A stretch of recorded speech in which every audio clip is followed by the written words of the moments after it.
اور جب بعد میں پالیسیز بنیں گی، ہم بلڈنگیں بھی جلائیں گے، ہم جلاؤ گراؤ بھی کریں گے، ہم احتجاج بھی کریں گے، پالیسیز کے خلاف زندہ مرد آباد کے نعرے لگائیں گے؟ نہیں۔ بسم اللہ الرحمن الرحیم۔ السلام علیکم، میرا نام خالد خورشید ہے۔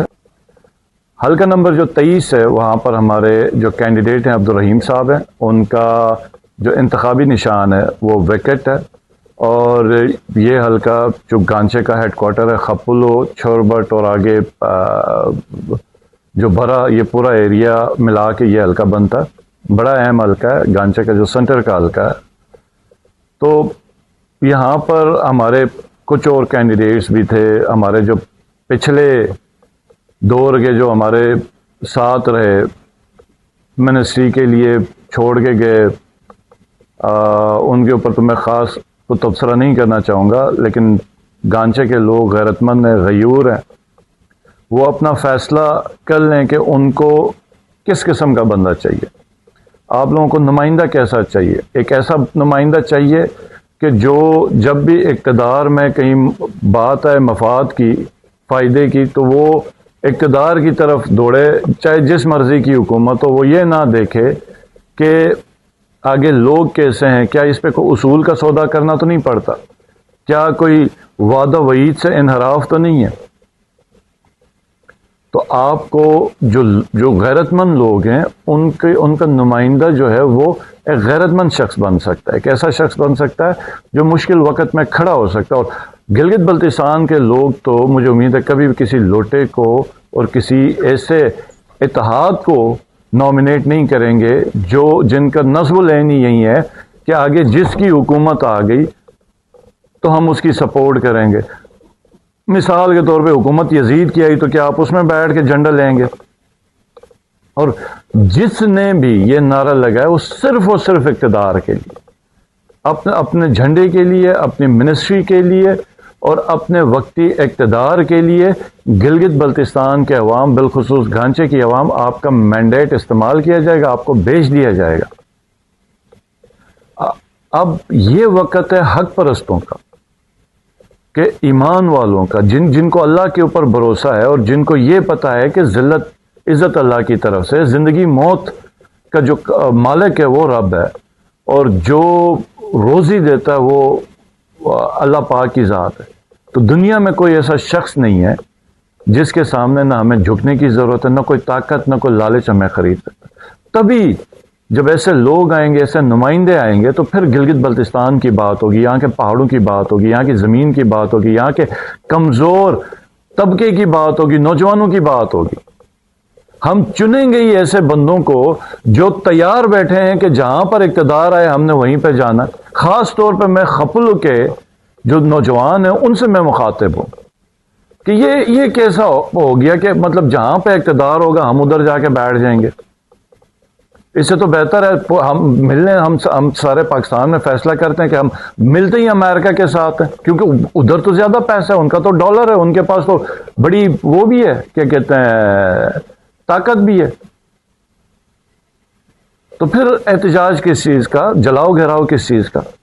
بند کرتے ہیں یہ سب کچھ۔ ووٹ کے ٹائم کے اوپر ہم آنکھیں بند کریں گے، اپنے مفادات کو دیکھیں گے، اقتدار کو دیکھیں گے، جھنڈوں کو دیکھیں گے، اور جب بعد میں پالیسیز بنیں گی ہم بلڈنگیں بھی جلائیں گے، ہم جلاؤ گھیراؤ بھی کریں گے، ہم احتجاج بھی کریں گے، پالیسیز کے خلاف زندہ مرد آباد کے نعرے لگائیں گے؟ نہیں۔ گلگت بلتستان کے لوگ غیور ہیں، گانچے کے لوگ غیور ہیں، اور خپل کے خان صاحب کو تو ایک تو اوور آل بلتستان کے ساتھ بہت زیادہ محبت ہے، اور ہمیشہ گانچے کی اور خپلو کی بات کرتے ہیں کہ وہ ایک ایسا ایریا ہے جہاں پر تو کوئی مطلب کرائم ریٹ ہی نہیں ہے۔ تو آپ کیسے بدماشوں کو پسند کر سکتے ہیں؟ آپ کیسے پی ایم ایل این اور نون کو اور پیپلز پارٹی کے چوروں اور ڈکیتوں کو پسند کر سکتے ہیں؟ آپ کیسے ایسی پارٹی کو پسند کر سکتے ہیں جن کے سربراہان ملے ہی انٹرنیشنل اسٹیبلشمنٹ کے ساتھ اور پاکستان کی غیرت، حمیت اور قومی وقار کو کسی بھی ٹائم پہ مجروح کرنے کے لیے تیار ہوں؟ آپ تو غیرت مند اور غیور لوگ ہیں۔ مشکل وقت اور غیرت مند انسان کا پتہ کب چلتا ہے؟ جب مشکل ٹائم ہوتا ہے، امتحان کی گھڑی آتی۔ عبدالرحیم جس وقت ہمارے جو مین پرانے بندے تھے وہ کسی اطاعت کی نظر گیا، کبھی کوئی اور کسی لالچ پہ چلا گیا، تو عبدالرحیم اسلام آباد سے آئے، اسلام آباد سے آیا تھا وہاں کے کینڈیڈیٹس کو سپورٹ کرنے کے لیے، لیکن حالات ایسے ہو گئے کہ عبدالرحیم کو ہمیں کھڑا کرنا پڑا۔ تو آپ لوگوں نے بتانا ہے کہ یہ زندوں کی بستی ہے، یہ باضمیر لوگوں کی بستی ہے، یہ بے ضمیر اور ضمیر فروشوں کی بستی نہیں ہے۔ ہم لوگوں کی گلگت بلتستان میں ہمارے پاس تو غیرت و وفا کے علاوہ تو کچھ ہے ہی نہیں، یہ بھی ہم سے چلا گیا تو پیچھے رہ کیا گیا؟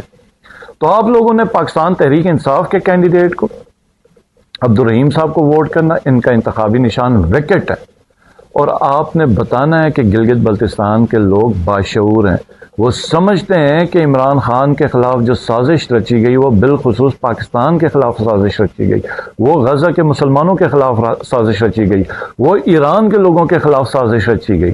تو آپ ہرگز کسی کے ڈرامے اور دکھاوے پہ آپ نہیں جائیں گے، اور آج بھی اسی سازش کا اور اسی لندن پلان کا حصہ ہے کہ پاکستان تحریک انصاف کو کیمپین نہیں کرنے دی جا رہی، ان کے قائدین کو گلگت بلتستان نہیں آنے دیا جا رہا، ان کا جس پارٹی کے ساتھ الائنس ہوا تو اس کا نشان یہ کیا کہتے ہیں انہوں نے ضبط کر لیا، اٹھا لیا۔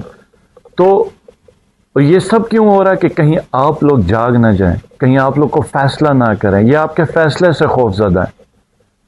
آج وقت ہے آپ کے فیصلے کا، یہ نہ ہو کہ کل کو آپ اپنی زمینوں کو، اپنے پہاڑوں کو، اپنے مدنیات کو، اپنی ہر چیز کو آپ روئیں گے، اور سب سے بڑی چیز آپ اپنے حق کی حکومت کو آپ روئیں گے کہ ہم لوگ لالچ میں جھنڈوں کے اور اقتدار کے اور ذاتی مفاد کے چکروں میں، اور یہ چند لوگ ہوتے ہیں جو پورے علاقے کو، پوری بستی کو، بالخصوص خپلو کے میرے جو بھائی بہن مائیں ہیں، کہ یہ چند لوگ ہوتے ہیں جو علاقے کے مفاد کا نام لے کے پورے علاقے کو، پورے بلکہ ریجن کو، صوبے کا گلا گھونٹ دیتے ہیں ذاتی مفاد کے اوپر کہ ہم جتائیں گے، ہم جتا کے ہم حکومت میں جائیں گے، چاہے جس مرضی کی حکومت ہو اور پھر جس مرضی کی پالیسیز بنے۔ تو آپ لوگوں نے کسی سازش کا حصہ نہیں بننا، حق پرست لوگ ہیں، حق کے ساتھ ہیں، ہم پہاڑوں میں بسنے والے لوگ ہیں، اور سب سے جو ہمارا جو اثاثہ ہی ہے وہ ہمارے جذبات ہیں۔ تو اگر ان حالات پہ بھی ہم فیصلہ نہیں کر سکے تو پھر ہمارا اس مشکل ایریا میں رہنے کا فائدہ کیا ہے؟ تو سب کو میری نصیحت ہے اور سب کو میرا پیغام ہے کہ سب سے پہلے تو ایک تو لوٹوں کو آپ نے مسترد کرنا، جو وہ لوگ جنہوں نے حلف کی خلاف ورزیاں کی ہیں، اور ان لوگوں کو جن کا کوئی نہیں پتہ، جن کا منشور ہی ہم نے حکومت میں جانا، اقتدار میں جانا۔ یہ پچھلے عرصے میں یہ جو گانچے میں جتنی سکیمیں گئیں، یہ حلقہ 22 کے اندر بھی اور حلقہ 23 کے اندر اور جو آخری حلقہ 24 میں جتنی سکیمیں تھیں، یہ پاکستان تحریک انصاف نے دی تھی۔ میں آپ کو حلقہ 22 اور 23 کے جو ممبرز ہیں، یہ جب میرے پاس آئے تو میں نے ان کو کہا کہ آپ ہمیں کو ارب 1.5 ارب کی سکیمیں بنا کے لیں، تو یہ سمجھے کہ بھائی ہم مذاق کر رہے ہیں۔ ان کو یقین اس وقت ہو گیا کہ جب پاکستان تحریک انصاف کی حکومت نے ان کو بجٹ دی اور ان کی ساری سکیمیں اے ڈی پی میں آئی، اور پہلے سال میں یہ یاد رکھیے کہ پہلے سال میں ہم نے وہ ساری سکیمیں ہم اے ڈی پی میں لے کے اور اگلے سال اور دیں، اور آپ یہ سمجھیں کہ پہلے سال کا مطلب یہ کہ دوسرے یا تیسرے یا 2.5 سال کے اندر وہ ٹینڈر ہو کے ان کا کام سٹارٹ ہو گیا۔ ابھی تو تقریباً آدھے سے زیادہ پروجیکٹس ان کے کمپلیٹ ہوئے ہوں گے۔ یہ سب ان کے نہیں تھے، یہ تو مطلب یہ اس طرح تھا کہ اگر 20-25 کروڑ کی بھی ہمیں سکیمیں مل جائیں، یہ پاکستان تحریک انصاف کی فنڈنگ تھی، یہ عمران خان کی تھی، یہ اس علاقے کے لیے جو عمران خان کی محبت ہے اس کی تھی۔ آج تک نواز شریف اور شہباز شریف یا یہ کیا کہتے ہیں زرداری رہا، کہاں پہ رہی ان کی فنڈنگ؟ کہاں پہ پی ایس ڈی پی؟ کہاں پہ ہم لوگوں نے جو مانگا اس سے بڑھ کے ملا؟ کب گلگت بلتستان کی تاریخ میں یہ لمحہ آیا تھا سوائے عمران خان؟ اور آج بھی وہ ہماری جنگ لڑا ہے، اور ہم اگر اس سے منہ موڑے تو پھر کل کو جب ہم مشکل میں ہوں گے، ہم روئیں گے اپنے حالات کے اوپر، تو پھر ہمارے آنسو پوچھنے والا بھی نہیں ہوگا اور ہم گلہ بھی نہیں کر سکیں گے، کیونکہ ہم نے اپنے ہاتھوں کا یہ ہمارا کیا ہوا فیصلہ ہوگا۔ تو آپ لوگوں نے ایک ووٹ بھی ضائع نہیں کرنا۔ ابھی جتنا آپ کو تنگ کرتے ہیں، آپ کو باہر نکل کے کوئی احتجاج یا اعلان کرنے کی بھی ضرورت نہیں، آپ اپنے ووٹ کا مالک ہیں۔ میری جتنی بھی بہنیں ہیں، میری مائیں ہیں، میرے بزرگ ہیں اور نوجوان ہیں، اور پورے خطے میں بالخصوص برا کے اندر ہو گئے یہ کیا کہتے ہیں چھوربٹ کا ایریا، اور جتنا پورا وہ حلقہ بنتا ہے، ان سب میں جتنی میرے علاقے کے جو لوگ ہیں، ان کو جو میرا پیغام ہے اور میری جو نصیحت ہے کہ آپ نے پاکستان تحریک انصاف کے کینڈیڈیٹ عبدالرحیم صاحب کو ووٹ کرنا.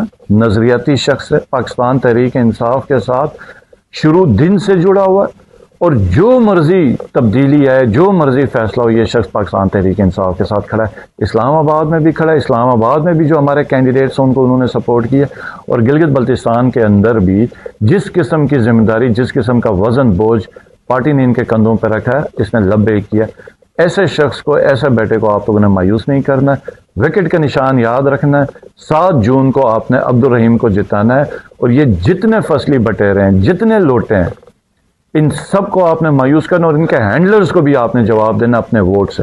بہت شکریہ. پاکستان زندہ باد. عمران خان پائندہ باد.